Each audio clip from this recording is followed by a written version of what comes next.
ನನ್ನನ್ನು ಉದ್ದೇಶಪೂರ್ವಕವಾಗಿ ನಿರಾಕರಿಸುತ್ತಾ ಯಾರೂ ನನ್ನ ಎದುರಿಗೆ ಬರುವಂತಹ ಪ್ರಯತ್ನವನ್ನು ಮಾಡುತ್ತಾ ಇಲ್ಲ. ಇಂತಹ ವಾತಾವರಣವನ್ನು ನಾನು ನಿರೀಕ್ಷೆ ಮಾಡಿರಲಿಲ್ಲ. ಯಾಕಾಯಿತು ಈ ಅಯೋಧ್ಯೆಯ ಇಂತಹ ಸ್ಥಿತಿ? ಎಲ್ಲಿದ್ದಾರೆ ನನ್ನ ತಂದೆ, ಎಲ್ಲಿದ್ದಾರೆ ನನ್ನ ಅಣ್ಣ? ಈ ವಿಚಾರವನ್ನು ಯಾರಲ್ಲಿ ಹೇಗೆ ತಿಳಿದುಕೊಳ್ಳಬೇಕು? ನಮ್ಮ ಅಪ್ಪನಲ್ಲಿಯೇ ಕೇಳಿ ತಿಳಿದುಕೊಳ್ಳೋಣ ಎಂದು ನಮ್ಮ ಅಪ್ಪ ಎಲ್ಲಿರಬಹುದು ಅಂತ ಯೋಚನೆ ಮಾಡಿದೆ. ನಮ್ಮ ಅಪ್ಪ ಇರುವಂತಹ ಸ್ಥಳ ನಮ್ಮ ಅವ್ವೆಯ ಅಂತಃಪುರ. ಆ ಕಡೆಗೆ ತೆರಳುತ್ತಿರುವ ಸಂದರ್ಭದಲ್ಲೇ ಗುರುಗಳಾದಂತಹ ವಸಿಷ್ಠರು ಕಾಣುತ್ತಾ ಇದ್ದಾರೆ. ಗುರುಗಳೇ, ತಡೆಯಪ್ಪ ತಡೆ. ಏನು ಅವಸರ ನಿನಗೆ? ನೀವು ಕೊಟ್ಟಂತಹ ಓಲೆ ಓದಿದೆ ಗುರುಗಳೇ. ರಾಜಮುದ್ರೆಯ ಓಲೆಯನ್ನು ತಾವೇ ಕೊಟ್ಟು ಕಳುಹಿಸಿದ್ದು. ಹೌದು, ಶೀಘ್ರವಾಗಿ ಬರಬೇಕು ಎನ್ನುವಂತಹ ಸೂಚನೆಯನ್ನು ಕೊಟ್ಟಿದ್ದೀರಿ. ಬಂದಿದ್ದೇನೆ. ಇಲ್ಲಿಯ ವಾತಾವರಣವನ್ನು ಕಂಡು ಮನಸ್ಸಿನಲ್ಲಿ ಯಾವುದೋ ಒಂದು ಸಂದೇಹ, ಯಾವುದೋ ಒಂದು ಆತಂಕ ಮನೆ ಮಾಡಿದೆ. ಪೂಜ್ಯರೇ, ಏನಿದು? ಏನಾಯಿತು? ಭರತಕುಮಾರ, ಪ್ರಪಂಚದಲ್ಲಿ ಹುಟ್ಟಿಕೊಂಡವರೆಲ್ಲವರು ಸಂತೋಷವನ್ನೇ ಬಯಸುತ್ತಾರೆ. ಆದರೆ ದುಃಖ ಎನ್ನುವುದು ಅದರ ಹಿಂದೆ ಉಂಟು ಎನ್ನುವುದನ್ನು ಕೆಲವರಿಗೆ ಅರ್ಥವಿಸಿಕೊಳ್ಳಿಕ್ಕಾಗುವುದು. ಹಾಗಾಗಿ ಈ ಹೊತ್ತು ಅಯೋಧ್ಯೆ ಒಂದು ದುಃಖಕರವಾಗುವುದಕ್ಕೆ ಒಂದು ಕಾರಣವೇ ನಡೆದು ಹೋಯಿತು ಕುಮಾರ. ಅಯೋಧ್ಯೆಯಲ್ಲಿ ದುಃಖವೇ? ಹೌದು. ಯಾವ ಯೋಧರಿಂದಲೂ ಕೂಡ ಈ ಅಯೋಧ್ಯೆಯನ್ನು ಮುಟ್ಟುವುದಕ್ಕೆ ಸಾಧ್ಯವಿಲ್ಲ. ಆ ಕಾರಣಕ್ಕಾಗಿಯೇ ಸಾಕೇತನದಲ್ಲಿ ಅಯೋಧ್ಯ ಎನ್ನುವಂತಹ ಹೆಸರನ್ನು ಪಡೆದದ್ದು. ವೈರಿಗಳಿಂದ ತೊಂದರೆಯಾಗಿದೆ, ಶತ್ರುಗಳ ಆಗಮನವಾಗಿದೆ. ಏನಾಯಿತು ಗುರುದೇವ? ಭರತ, ನಿನ್ನ ಅಣ್ಣ ರಾಮಚಂದ್ರನಿಗೆ ಪಟ್ಟಾಭಿಷೇಕ ಅಂತ ಎನ್ನುವುದು ನಿನ್ನಪ್ಪ ನಿರ್ಣಯಿಸಿದ್ದು. ಅವಸರವಾಗಿ ಮೊನ್ನೆ ನಿರ್ಣಯಿಸಿದ್ದು. ಅದು ಸಂತೋಷದ ವಾರ್ತೆ. ಆ ಸಂತೋಷದ ವಾರ್ತೆ ಎಲ್ಲೆಡೆ ಪ್ರಸರಿಸಿದಾಗ ನಮ್ಮ ಇಡೀ ನಗರ ಕುಣಿದು ಕುಪ್ಪಳಿಸಬೇಕು, ಸಂಭ್ರಮಿಸಬೇಕು. ಯಾಕೆ ಹೀಗೆ ಕುಮಾರ? ಅದೇ ಹೇಳುವುದು, ಸಂತೋಷವನ್ನೇ ನಾವು ಬಯಸಿದ್ದೇವೆ ಎಂದರೆ ನಮಗೆ ಸಿಗುವುದಿಲ್ಲ. ಆ ಪಟ್ಟಾಭಿಷೇಕ ಅಂತೇಳಿ ನಿರ್ಣಯಿಸಲ್ಪಟ್ಟ ಮೇಲೆ ಏನೋ ಒಂದು ಪೂರ್ವದ ಕೊಡುಗೆ ಇಟ್ಟಂತೆ ಭರತನ ಮಾತೆಗೆ ಕೈಕೇಯಿ. ನನ್ನ ತಾಯಿ? ಹೌದು, ಕೈಕಾದೇವಿ. ಆ ಪೂರ್ವದ ಒಂದು ಕೊಡುಗೆಯನ್ನು ಅವಳು ಆ ಸಂದರ್ಭದಲ್ಲಿ ಅದನ್ನು ಕೇಳಲೇಬೇಕಾಗಿ ಬಂತು. ನಮ್ಮ ಅಣ್ಣನಿಗೆ ಪಟ್ಟಾಭಿಷೇಕದ ಸಿದ್ಧತೆ. ಆ ಸಂದರ್ಭದಲ್ಲಿ ನನ್ನ ತಾಯಿಯ ಬೇಡಿಕೆ. ಹೌದು. ಏನಂತೆ? ಯಾಕಂದ್ರೆ ರಾಜನಾಗಿ ಇರುವಾಗ ಆ ಬೇಡಿಕೆಯನ್ನು ಈಡೇರಿಸಬೇಕಲ್ಲ. ರಾಜನು ಮತ್ತೆ ಅದನ್ನು ಮರಳಿ ಮತ್ತೊಬ್ಬನಿಗೆ ಒಪ್ಪಿಸಿದ ಮೇಲೆ ಏನಾದರೂ ಬೇಡಿಕೆ ಆಗ್ತದ? ಹಾಗಾಗಿ ಅದನ್ನು ಬೇಡಿದಳಂತೆ. ಅಷ್ಟು ಅವಸರದಲ್ಲಿ ಅಣ್ಣನ ಪಟ್ಟಾಭಿಷೇಕದ ಮಧ್ಯದಲ್ಲಿ ಅಂತಹ ಬೇಡಿಕೆಯನ್ನು ಮಂಡಿಸುವ ಅನಿವಾರ್ಯತೆ ಏನಿತ್ತು? ಅನಿವಾರ್ಯತೆ ಅಂತ ಹೇಳಿದ್ರೆ ಅದೇ, ರಾಜನು ತನ್ನ ಆಡಳಿತೆಯನ್ನು ಇನ್ನೊಬ್ಬನಿಗೆ ವಹಿಸಿಕೊಡುವಾಗ ಅವನು ಕೊಡುವಂತ ಆ ಒಂದು ವರ ಉಂಟಲ್ಲ, ಅದು 2 ವರವಾಗಿತ್ತಂತೆ ಕೈಕೆಗೆ ಕೊಡುವುದು. ನಮ್ಮ ತಾಯಿಗೆ ನಮ್ಮ ಅಪ್ಪ ಕೊಟ್ಟ ವರ, ಗಂಡ ಹೆಂಡತಿಗೆ ಕೊಟ್ಟ ವರ. ಆ ವರವನ್ನು ಪಟ್ಟಾಭಿಷೇಕದ ಪೂರ್ವದಲ್ಲಿ ನಮ್ಮ ಅಮ್ಮ ಯೋಚಿಸಿದಳೆ. ಕುಮಾರ, ಏನು ಯೋಚಿಸಿದಳು? ಇದು ಆ ಸಂದರ್ಭದಲ್ಲಿಯೇ ಕೇಳಬೇಕಾಗಿದ್ದಂತಹ ವರ. ಅವಳು ಕೇಳುದು ಏನು ಅಂತ ಹೇಳಿದ್ರೆ ಬೇರೆ ಏನು ಕೇಳಲಿಲ್ಲ. 1ನೇ ವರವಾಗಿ ನನ್ನ ಮಗ ಭರತನಿಗೆ ಪಟ್ಟಾಭಿಷೇಕ ಅಂತ ಕೇಳಿದಾನೆ. ಏನಂತೆ? ಭರತನಿಗೆ ಪಟ್ಟಾಭಿಷೇಕ. ಭರತನಿಗೆ ಪಟ್ಟಾಭಿಷೇಕ. ಹೌದು. 1ನೇ ವರ. 1ನೇ ವರ. 2ನೇ ವರ? 2ನೇ ವರ, ರಾಮನು 7 ವರ್ಷ ಕಾಡಿಗೆ ಹೋಗ್ಬೇಕು ಅಂತ ಹೇಳಿ ಕೇಳಿಕೊಂಡದ್ದು. 14 ವರ್ಷ ಹೌದು. ನನ್ನಣ್ಣ ರಾಮಚಂದ್ರ ಕಾಡಿಗೆ ಹೋಗಬೇಕು. ವರರೂಪವಾಗಿ ನನ್ನ ತಾಯಿ ಕೇಳಿದಳೆ. ಎಲ್ಲಿ ನನ್ನ ಅಣ್ಣ? ಎಲ್ಲಿದ್ದ? ನಮ್ಮ ಅಪ್ಪನಲ್ಲಿ ಈಗ ಹೋಗಿ ಕೇಳ್ತೇನೆ ಅಂತ. ನಿನ್ನ ತಾಯಿ ಕೇಳಿದರಲ್ಲಿ ತಪ್ಪಿಲ್ಲ. ಅವಳು 2 ವರವನ್ನು ಬೇಡಿದ್ದಾಳೆ. ಆದರೆ ಅವಳು ಕೇಳಿದರೂ ಕೂಡ ನಮ್ಮ ತಂದೆಯವರು ದಶರಥ ಚಕ್ರವರ್ತಿಗಳು 10,000 ವರ್ಷ ರಾಜ್ಯಭಾರ ಮಾಡಿದಂತಹ ಅನುಭವದ ಹಿನ್ನೆಲೆ ಉಳ್ಳವರು, ಅಯೋಧ್ಯಾಪತಿಗಳಾಗಿ ಮೆರೆದವರು, ಒಬ್ಬ ರಾಜನಾಗಿ ಚಕ್ರವರ್ತಿ ದಶರಥರಾಗಿ ಮಡದಿಯಾಡಿದಂತಹ ಆ ಮಾತಿಗೆ ಸೊಪ್ಪು ಹಾಕುವವರು ಖಂಡಿತ ಅಲ್ಲ. ಏನೆಂದರು ನಮ್ಮ ತಂದೆ? ಈಗ ನೀನು ತಂದೆ ಹತ್ರ ಕೇಳಬೇಕು ಅಂತ ಹೇಳಿದ್ರೆ ತಂದೆ ಎಲ್ಲಿದ್ದಾರೆ? ಈಗ ನೋಡು, ಈಗ ವರ ಏನಾಯಿತು?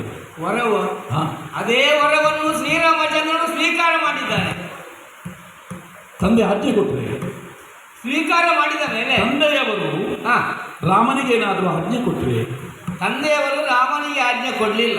ಮತ್ತೆ ಈಗ ಆಗುವೆ ಆಯ್ತಲ್ಲ ಎನ್ನುವಂತ ಕೊರಗಿನಿಂದಲೇ ಅವರು ಕಣ್ಣೀರಿಳಿಸುತ್ತಾ ನಾಲಿಗೆ ತಡವರಿಸುತ್ತಾ ಹೇಳಲಿಕ್ಕೆ ಆಗದಂತಹ ಸ್ಥಿತಿಯಲ್ಲಿರುವಾಗ ಹಾ, ಕೈಕೆ ಇದನ್ನು ವಿವರವಾಗಿ ತಿಳಿಸಿದಳು. ನಿನ್ನ ಮಾತೆ ನಮ್ಮ ಅಣ್ಣನಿಗೆ ಹಾ ನಮ್ಮ ತಾಯಿ ಹೇಳಿದ್ರು, ಹೌದು. ತಂದೆಗೆ ಇದಕ್ಕೆ ಸಮ್ಮತವನ್ನು ಕೊಡ್ಲಿಲ್ಲ. ಸಮ್ಮತ ಅಂತ ಹೇಳಿದ್ರೆ ಕೊಟ್ಟ ಆಗಿದೆ, ಮತ್ತೆ ಏನು ಮಾಡ್ಲಿಕ್ಕೆ ಆಗ್ಲಿಲ್ಲ. ಹಾಗಾಗಿ ಅವನಿಗೆ ನಾಲಿಗೆ ಬರಲಿಲ್ಲ ಮಾತನಾಡಲಿಕ್ಕೆ. ಹಾ, ಕೊಡ್ಲೇಬೇಕಲ್ಲ, ಅದು ಕೊಟ್ಟ ಹೊರ ಉಂಟಲ್ಲ ಎರಡು. ಮುಂದೇನಾಯಿತು? ಮುಂದಾದದ್ದೇನು ಆಗಬೇಕಾದದ್ದೇ ಆಯ್ತಲ್ಲ ಕುಮಾರ. ನೋಡು, ಅಲ್ಲಿ ರಾಮಚಂದ್ರನು ಹಾ, ಸಿದ್ಧನಾಗಿ ವನವಾಸಕ್ಕೆ ಹೋಗ್ತೇನಪ್ಪ ಅಂತೇಳಿ ತಂದೆ ಹತ್ರ ಬೇಡಿಕೊಂಡು ಹಾ. ಅವರಿಗೆ ಧೈರ್ಯವನ್ನು ಹೇಳಿ ರಾಮನ ಹೊರಡುತ್ತಿರುವಂತಹ ವೇಳೆಯಲ್ಲಿ ಅವನ ಮಡದಿಯಾದಂತಹ ಸೀತೆಯೂ ಅವನ ಜೊತೆಯಲ್ಲಿ ಬರ್ತೇನೆ ಅಂತ ಹೇಳಿ ಅವನನ್ನು ಬೆನ್ನು ಹಿಡಿದಳು. ಈಗ ಸೀತಾಮಾತೆಯೂ ಕೂಡ ಹಾ ನಮ್ಮ ಅಣ್ಣನ ಜೊತೆಯಲ್ಲಿ ಬೆನ್ನು ಹಿಡಿದಿದ್ದಾಳೆ. ಕಡೆಗೆ ಹೊರಟು. ಹೌದು. ಎಲ್ಲಿದ್ದಾನೆ ತಮ್ಮ ಲಕ್ಷ್ಮಣ? ಯಾಕೆ ತಡೆಯಲಿಲ್ಲ? ಲಕ್ಷ್ಮಣನ ಎಲ್ಲಿ ಕೇಳ್ತೀನಿ ನೀನು? ಹಾ, ಹಾಗೆ ಅಷ್ಟು ಹೊತ್ತಿಗೆ ಇಬ್ಬರು ಹೊರಡುವಾಗ ಹಾ, ತಮ್ಮ ಯಾವಾಗಲೂ ಲಕ್ಷ್ಮಣ ಅವನ ಜೊತೆಯಲ್ಲಿ ಇರುವವನಲ್ವೇ. ಹಾ. ಹಾಗಿರುವಾಗ ಅಣ್ಣ ನೀನಿಲ್ಲದ ರಾಜ್ಯ ನನಗೆ ಬೇಡ, ಹಾ. ನಾನು ನಿನ್ನ ನೆರಳಾಗಿ ಬರ್ತೇನೆ, ಹಾ. ನಿನ್ನ ಜೊತೆಯಲ್ಲಿ ಬರ್ತೇನೆ, ಹಾ. ನೀನು ಏನು ಕಷ್ಟ ಬಂದರೂ ನಾನು ಅದನ್ನು ಸ್ವೀಕಾರ ಮಾಡ್ತೇನೆ ಅಂತ ಹೇಳಿ ಹಾ. ಹೊರಟೆ ಹೋದ. ನೆರಳಿನಂತೆ ಸದಾ ನನ್ನ ಅಣ್ಣನ ಜೊತೆಯಲ್ಲಿರುವಂತಹ ಹಾ.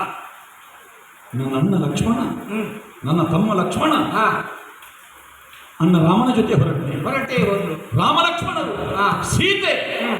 ವನಮುಖರಾಗಿ ನಡೆದರೆ ಹ್ಮ್. ಇಲ್ಲ ಇಲ್ಲ, ಅವರನ್ನು ತಡೆಯದೇ ಇದ್ದಂತಹ ನನ್ನ ತಂದೆಯನ್ನು ನಾನು ಪ್ರಶ್ನಿಸಬೇಕು. ಅಪ್ಪ, ಯಾಕೆ ಅವರನ್ನು ನಿಲ್ಲಿಸಲಿಲ್ಲ? ಯಾಕೆ ಅವರನ್ನು ಹೋಗಲಿಕ್ಕೆ ಬಿಟ್ಟಿದ್ದೀರಿ? ನಾನು ಕೇಳ್ತೇನೆ, ಎಲ್ಲಿದ್ದಾರೆ ನಮ್ಮ ಭರತ ಯಾರ ಅರಮನೆಯಲ್ಲಿದ್ದಾರೆ? ಕೈಕಾದೇವಿಯ ಅಂತಃಪುರದಲ್ಲಿದ್ದಾರೆ, ತಂದೆ ಕೌಸಲ್ಯನ್ನು ಸಮಾಧಾನಪಡಿಸ್ತಾ ಇದ್ದಾರೆ, ಹಾ. ಅಥವಾ ಸುಮಿತ್ರೆಯ ಜೊತೆಯಲ್ಲಿದ್ದಾರೆ? ಹಾ. ಹೇಳಿ ಗುರುಗಳೇ, ಎಲ್ಲಿದ್ದಾರೆ ನಮ್ಮ ತಂದೆ? ತಂದೆಯನ್ನು ಕೇಳಲಿಕ್ಕೆ ತಂದೆ ಇಲ್ಲಿ ಇರ್ಬೇಕಲ್ಲ ನೋಡಿ. ಯಾಕಂದ್ರೆ ರಾಮನು ಹೊರಟು ಹೋದ ಮೇಲೆ ಅವರು ಹೋಗಿ ಇವರಿಬ್ಬರು ಜೊತೆಯಲ್ಲಿ 3 ಮಂದಿಗಳು ಹೊರಟ ಮೇಲೆ ಅವರು ಜೊತೆಯಲ್ಲಿ ಹೊರಟರೆ ಅವರು ಜೊತೆಯಲ್ಲಿ ಅವರು ಹೋಗಬೇಕಾಗಿದ್ದರಲ್ಲಿ ಹೋಗಿದ್ದಾರೆ. ಏನಂದ್ರೆ ಅಲ್ಲಿ ರಾಮನು ಅವರು 3 ಮಂದಿ ಹೊರಟಾವಾಗ ರಾಮ ರಾಮ ರಾಮ ಅಂತ ಹೇಳುತ್ತಾ ಅವರು ಆ ಹೊಸ್ತಿಲನ್ನು ದಾಟುವಂತ ಪ್ರಯತ್ನ ಮಾಡಿದರು. ಆದರೆ ಅಲ್ಲಿ ಆಮೇಲೆ ಅವರು ಹೊರಗೆ ಹೋಗಲಿಲ್ಲ. ಆ ರಾಮನು ಹೊರಟು ಹೋದ 3 ದಿನದಲ್ಲಿ ನನ್ನಪ್ಪ ತೀರಿ ಹೋದರು, ಸ್ವರ್ಗಸ್ಥರಾಗಿದ್ದಾರೆ. ನನ್ನ ತಂದೆಯವರು ಸ್ವರ್ಗಸ್ಥರಾದರು. ನನ್ನ ತಂದೆಯವರು ರಾಮ ರಾಮ ರಾಮ ರಾಮ. ನನ್ನ ತಂದೆಯವರು ಅಳಿದರೆ, ನನ್ನಣ್ಣ ವನಾಭಿಮುಖನಾಗಿ ನಡೆದನೆ. ಹೊರ ಕೇಳಿದವಳು ಯಾರು? ನನ್ನ ತಾಯಿ. ನನ್ನ ತಾಯಿ.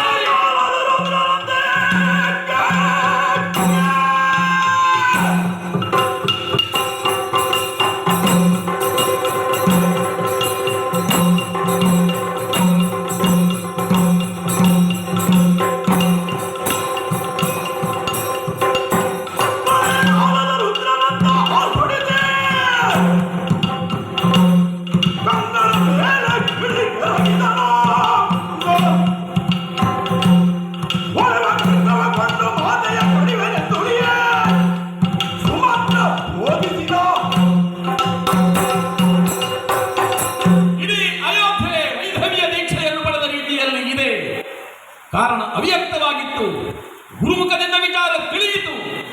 ಹಾಗಿದ್ರೆ ಇಂತಹ ಅನರ್ಥಕ್ಕೆ, ನಷ್ಟ ಪರಂಪರೆಗೆ ಕಾರಣರಾದವಳು ನನ್ನ ಜನ್ಮದಾತೆಯಾದಂತಹ ಕೈಕಾದೇವಿ. ಇಲ್ಲ ಇಲ್ಲ, ಅಂತಹ ಕಡುದುಷ್ಟರನ್ನು ಬದುಕಬರಕೂಡದು. ಎತ್ತಿನ ಖಡ್ಗದಿಂದ ತಡೆ ತಡೆ ತಡೆ. ಏನು ಮಾಡ್ತಾ ಇದ್ದಿ? ಏನು ಮಾಡ್ತಾ ಇದ್ದೀನಿ? ದುರಂತದ ಮೇಲೆ ದುರಂತವೇ. ಈ ರೀತಿ ಮಾಡೋದ ನೀನು ಭರತ? ಹಾಗೆ ಮಾಡಬಾರದು. ಯಾಕಂದ್ರೆ ನಾವು ಕೋಪವನ್ನು ಆ ಬುದ್ಧಿಯ ಕೈಯಲ್ಲಿ ಕೊಡಬಾರದು. ಹಾಗೆಯೇ ನಾವು ಸ್ವಲ್ಪ ಶಾಂತಚಿತ್ತರಾಗಬೇಕು. ನೀನು ಸಿಟ್ಟಿಗೆದ್ದಿದ್ದೀಗ ಶಾಂತನಾಗಬೇಕು. ಉರಿತಿರುವಂತಹ ಬೆಂಕಿಗೆ ತುಪ್ಪವನ್ನು ಹಾಕಿದರೆ ಮತ್ತಷ್ಟು ಪ್ರಜ್ವಲಕ್ಕೆ ಬರ್ತದೆ. ಅದಕ್ಕೆ ಹಾಕಬೇಕಾದದ್ದೇನು? ನೀರು. ನೀರೇ ಗುರುಗಳೇ. ಅಲ್ಲ,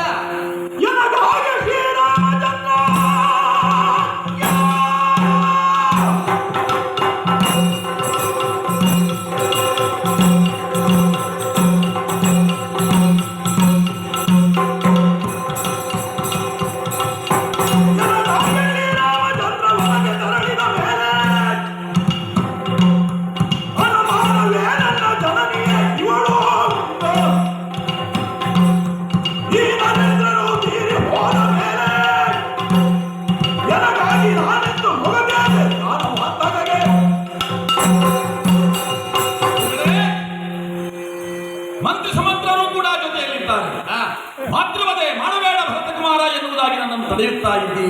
ಆ, ಇದು ಸಾಧುವೇ ಗುರುಗಳೇ? ಇದು ನ್ಯಾಯವೇ? ಆ, ನಮ್ಮಣ್ಣ ಎಲ್ಲಿದ್ದಾನೆ ಅಂತ ಕೇಳಿದ್ರೆ ವನವಾಸ ದೀಕ್ಷಾಬದ್ಧನಾಗಿದ್ದಾನೆ. ನಮ್ಮಣ್ಣ ಕಾಡಿಗೆ ಹೋಗುವುದಕ್ಕೆ ಕಾರಣ ಯಾರು ಅಂತ ಕೇಳಿದ್ರೆ ಆ, ನಮ್ಮ ತಾಯಿ ಅಲ್ಲ, ಆ. ನನ್ನ ತಂದೆ ಅಲ್ಲ, ಕಾರಣ ನಾನೇ, ಭರತಕುಮಾರನಾದಂತಹ ನಾನೇ. ನನಗಾಗಿ ಈಕೆ ರಾಜ್ಯವನ್ನು ಕೇಳಿದ್ದಲ್ಲವೇ? ಭರತನಿಗೆ ಪಟ್ಟಾಭಿಷೇಕವಾಗಬೇಕು. ಆ ಪಟ್ಟಾಭಿಷೇಕವಾಗುವುದನ್ನು ಮತ್ತೆ ರಾಮ ವಿರೋಧಿಸಬಾರದು ಎನ್ನುವ ಕಾರಣಕ್ಕಾಗಿ ಭರತನಿಗೆ ವಿರುದ್ಧವಾದಂತಹ ಒಂದು ಸಂಚನ್ನು ಅಯೋಧ್ಯೆಯಲ್ಲಿದ್ದುಕೊಂಡೇ ರಾಮ ಮಾಡುತ್ತಾನೆ ಎನ್ನುವಂತಹ ಆ ಒಂದು ಕುಟಿಲಮತಿತ್ವವನ್ನು ಧಾರಣ ಮಾಡಿಕೊಂಡಂತಹ ನನ್ನ ತಾಯಿ ನನ್ನ ಅಣ್ಣನನ್ನು ಕಾಡಿಗೆ ಕಳುಹಿಸಿಬಿಟ್ಟಳು. ನನ್ನ ಅಣ್ಣ ಕಾಡಿಗೆ ಹೋದದ್ದು ನನಗಾಗಿ ನನಗಾಗಿ ನನಗಾಗಿ. ಭರತಕುಮಾರನೇ ಇಲ್ಲಿ ಪಟ್ಟವನ್ನು ಏರಬೇಕು, ಅವನ ಅಧಿಕಾರಕ್ಕೆ ತೊಂದರೆಯಾಗಕೂಡದು. ಈ ಕಾರಣಕ್ಕಾಗಿ ಪಿತೃ ಆಜ್ಞೆಯನ್ನು ಅನುಸರಿಸಿಕೊಂಡು ನನ್ನ ಅಪ್ಪ ಹೋದದ್ದಲ್ಲ, ಪಿತೃವಾಕ್ಯ ಪರಿಪಾಲನೆಗಾಗಿ ಹೋದವ. ಹಾಗಿದ್ರೆ ನನಗಾಗಿ ಅಣ್ಣ ಕಾಡಿಗೆ ಹೋದ ಮೇಲೆ ನನ್ನ ಅಣ್ಣನನ್ನು ಕಾಡಿಗೆ ಕಳಿಸುವುದಕ್ಕೆ ಈಕೆ ಕಾರಣವಾಗಿದ್ದಾಳೆ ಅಂತ ಹೇಳಿಯಾದ್ರೆ ಯಾವ ಕಾರಣಕ್ಕಾಗಿ ಇವಳು ನನ್ನನ್ನು ಈ ರೀತಿಯಾಗಿ ಮಾಡಿದ್ದಾಳೆ? ಭರತ, ನನ್ನ ಮೇಲಿನ ಪ್ರೀತಿಯೇ. ಭರತ, ನನ್ನ ಅಣ್ಣ ಆ, ರಾಮಚಂದ್ರಮ, ಅವನ ತಾಯಿ ಆ, ಕೌಸಲ್ಯಾದೇವಿ, ಆ. ಅವಳ ಮಾನಸಿಕ ಸ್ಥಿತಿ ಹೇಗಿರಬೇಕು? ಓಹೋ, ಅವಳು ತಾಯಿಯಲ್ಲವೇ? ಆ, ನಾನು ಕೈಕೆಯ ಮಗ. ಹ್ಮ್, ನನ್ನ ಸುಖವನ್ನು ಅಪೇಕ್ಷೆ ಮಾಡಿಕೊಂಡು ಆ, ಅವಳು ರಾಮನನ್ನು ನಿವಾರಿಸಿದ್ದು. ಆ, ಗುರುಗಳೇ, ಆ, ಗುರುಗಳೇ, ಆ, ದೇವಲೋಕದ ಧೇನು ಹ್ಮ್, ಕಾಮಧೇನು ಪ್ರಲಾಪಿಸುತ್ತಿದ್ದಂತೆ ಆ, ಅದರ ಕಣ್ಣೀರು ಇಂದ್ರನ ಮೇಲೆ ಬಿತ್ತು. ಕಾರಣ ಏನು ಅಂತ ಕೇಳಿದಾಗ ಆ, ಆ ಕಾಮಧೇನು ಹೇಳಿದಂತೆ ಭೂಲೋಕದಲ್ಲಿ ಒಬ್ಬ ರೈತ ವೃಷಭಗಳನ್ನು ಉಳುತ್ತಿದ್ದಾನೆ. ಕಡು ಬಿಸಿಲಿನಲ್ಲಿ ನೊಂದಂತಹ ಬೆಂದಂತಹ ಆ 2 ವೃಷಭಗಳು ಬಸವಳಿದು ಬಿದ್ದಿವೆ. ಅದನ್ನು ಎಣಿಸಿಕೊಂಡು ನಾನು ದುಃಖಿಸುತ್ತಾ ಇದ್ದೇನೆ ಎಂದು ಹೇಳಿದಂತೆ ಆ, ದೇವಧೇನುವಾದಂತಹ ಕಾಮಧೇನು, ಆ, ಆ ಕಾಮಧೇನುವಿಗೆ ಆ, ಅಸಂಖ್ಯ ಮಕ್ಕಳಿದ್ದರೂ ಕೂಡ ಕೇವಲ 2 ವೃಷಭಗಳು ನೊಂದಿವೆ ಎನ್ನುವ ಕಾರಣಕ್ಕಾಗಿ ಆ ಧೇನು ಕಣ್ಣೀರನ್ನು ಸುರಿಸಿತ್ತು. ಗುರುಗಳೇ, ಗುರುಗಳೇ, ನನ್ನ ತಾಯಿ, ನನ್ನ ದೊಡ್ಡವೇ ಕೌಸಲ್ಯಾದೇವಿ, ಅವಳಿಗಿದ್ದದ್ದು ಒಬ್ಬನೇ ಮಗ ನಮ್ಮಣ್ಣ ರಾಮಚಂದ್ರ. ಆ ಒಬ್ಬ ಮಗನನ್ನು ಕಳೆದುಕೊಂಡಂತಹ ಆ ಕೌಸಲ್ಯಾದೇವಿ ಅವಳ ಸ್ಥಿತಿ ಹೇಗಿರಬೇಡ? ಆ ಕಾಮಧೇನುವೆ ಆ ರೀತಿಯಾಗಿ ಕಣ್ಣೀರು ಸುರಿಸುವಂತಹ ಘಟನೆ ಇಂದ್ರಲೋಕದಲ್ಲಿ ನಡೆಯಬೇಕಿದ್ರೆ ಉತ್ಪನ್ನವನ್ನು ಊಟ ಮಾಡುವಂತಹ ಈ ಭೂಮಿಯಲ್ಲಿರುವಂತಹ ನನ್ನ ದೊಡ್ಡವ್ವ ಕೌಸಲ್ಯಾದೇವಿ ಪುತ್ರನು ಊರು ಬಿಟ್ಟು ಹೋಗಿದ್ದಾನೆ, ವನವಾಸಿಯಾಗಿದ್ದಾನೆ. ಈ ದೃಶ್ಯವನ್ನು ಕಣ್ಣಾರೆ ಕಂಡಂತಹ ಆಕೆಯ ಮನೋಸ್ಥಿತಿ ಹೇಗಿರಬೇಡ? ಇಲ್ಲ ಇಲ್ಲ, ಇಷ್ಟೆಲ್ಲ ನಡೆದದ್ದು ನನಗಾಗಿ ಅಲ್ವೇ? ನಾನು ಇದ್ದ ಕಾರಣಕ್ಕಾಗಿ ಅಲ್ವೇ ಇಂತಹ ಒಂದು ಘಟನೆ ನಡೆದದ್ದು? ನಮ್ಮಪ್ಪ ಪುತ್ರಕಾಮೇಷ್ಟಿ ಯಾಗ ಮಾಡಿದ. ಅವನ ಉದ್ದೇಶ 4 ಮಕ್ಕಳನ್ನು ಪಡೆಯುವುದಲ್ಲ, ಪವಿತ್ರವಾದಂತಹ ಈ ಇನವಂಶವಾಹಿನಿ ಮುಂದುವರಿಯುವುದಕ್ಕೆ ಒಬ್ಬ ಪುತ್ರರತ್ನ ಬೇಕು. ಈ ನಿರೀಕ್ಷೆಯಲ್ಲಿ ಇದ್ದವ ನಮ್ಮ ಅಣ್ಣನೇ ಅದಕ್ಕೆ ಸಮರ್ಥ ವ್ಯಕ್ತಿ. ನಾನು ಹುಟ್ಟಿಕೊಂಡದ್ದು ಯಾಕೆ? ಅಂತಹ ಅನರ್ಘ್ಯ ರತ್ನವನ್ನು ಇಲ್ಲಿಂದ ಕಳಚಿ ಎಸೆಯುವುದಕ್ಕೆ. ಇಲ್ಲ ಇಲ್ಲ, ನಾನು ಬದುಕಬಾರದು. ಇದೋ ಎತ್ತಿದಂತಹ ಕತ್ತಿಯಿಂದ ಹಾ ಹಾ ಹಾ, ಏನು ಮಾಡ್ತಾ ಇದ್ದಿ? ಏನು ಮಾಡ್ತಾ ಇದ್ದಿ? ಹೀಗೆಂದು ಭರತನಣಿಯಾಗೆ ಕಂಡು ಸುಮಂತ್ರ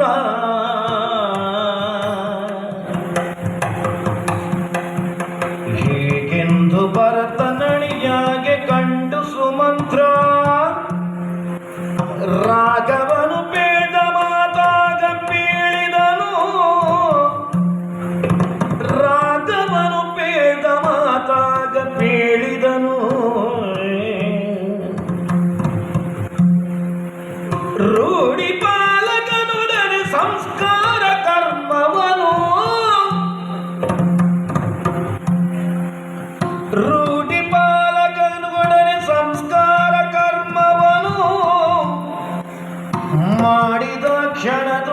ಭರತ ಪುರವಂಟ ಹೀಗೆಂದು ಭರತ ಅಣಿಯಾಗಿ ಕಂಡು ಸುಮಂತ್ರ ಆ